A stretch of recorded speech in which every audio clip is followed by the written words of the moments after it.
I once heard of a story of a foreign company somewhere in Lagos that held staff in that company to very inhuman standards, to the point that some of them, I think they were even locked up for days. They didn't have the luxury of even having to close, to go home, to change. You'd have to have their baths, things like that. Some people call that modern slavery, and that should not be encouraged in any way. So this is why we really need conversations around the UNGPs, so that companies can know better.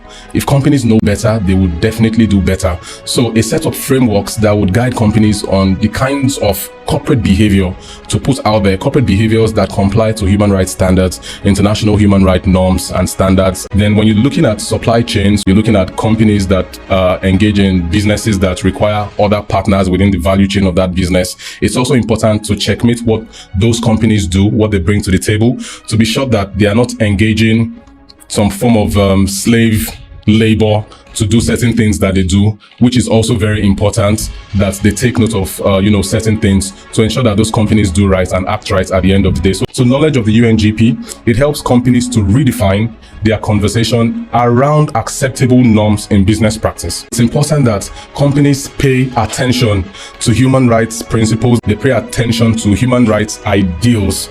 Those ideals are the things that make us human. So we should not have a human being in Europe who should be more human than a human being in Asia or a human being in Africa. So we have to look at this holistically. We must continue this conversation to encourage companies to do right, to act right. And for them to act right, they need information. So a company that has never even heard about human rights in the first place, you can be sure that they may necessarily not be able to do certain things that they need to do. So it's very key, and it's also very important.